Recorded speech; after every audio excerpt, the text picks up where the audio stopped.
Okay, welcome back to the channel. We're going to take a look specifically at what they call copy to track program track function. And this takes place in this third or fourth pane, depending on how you look at it. Technically, it's the first pane, second, third, and fourth. But it's in the key group program pane. If you hit the little pencil icon, you're going to see duplicate the track. And what that basically does is whatever you track you have selected, it's going to create an alternative copy of an existing program. And what that was designed to do is it's actually designed to do a couple different things, but one thing that I recommend to use it for is if you're using a key group instrument and you want a harmony in it. And the harmony, typically when you do multiple passes of the same instrument, you'll one of the tricks is you detune and you change the start time and you thicken a harmony up and you may modulate something. And all that's really not technically possible if you use the same key group instrument and you apply it towards multiple MIDI tracks. So the way around that is to use this feature, duplicate the track. And what's going to do is going to create another instrument from the same samples now. Okay, so you have to understand that part. But it's going to be a whole separate program. So when you put that program in a track, you can get around the whole monophonic synth part, the modulation. And so here's an example right here. I'm just going to play it. This is 4 tracks of a wave lead instrument that I have in one of my packs. Okay.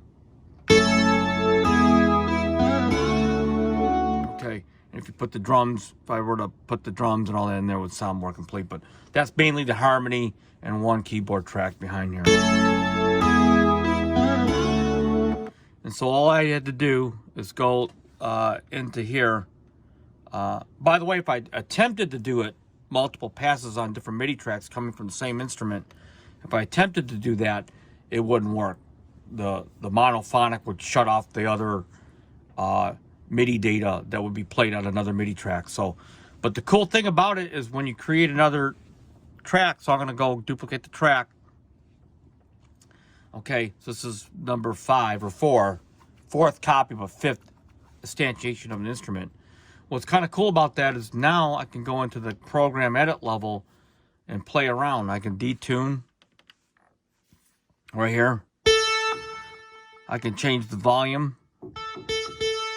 I can change the start time on the envelope, on the amp envelope. Right? And so when I play another pass, or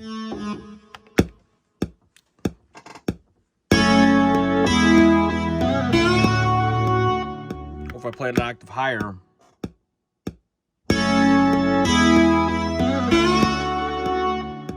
okay, it's just that subtle difference that it adds to everything. As a matter of fact, if you go in the program, the actual program mix, these programs will show up as separate legitimate programs in your session. Now what it's not going to do is show up as a separate program in this case my pack or the pack or a pack unless you save it there. So this is really a utility function for a specific case scenario. Of course, if you save the session, all these programs, so we got multi-lead 1, 2, 3, 4, version 5, will all save in separate folders as programs in your project archive. So just keep that in mind. Let me see if I can turn up these drums. I think that was the only thing that was missing really, but I'll turn this guy down. But it allows you to get some real thick harmonies, things that you wouldn't typically able to do.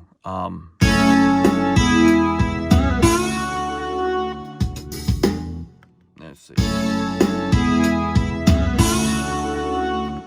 And it's a very useful feature. So hopefully this helps you out with your sessions. And until next time, peace out.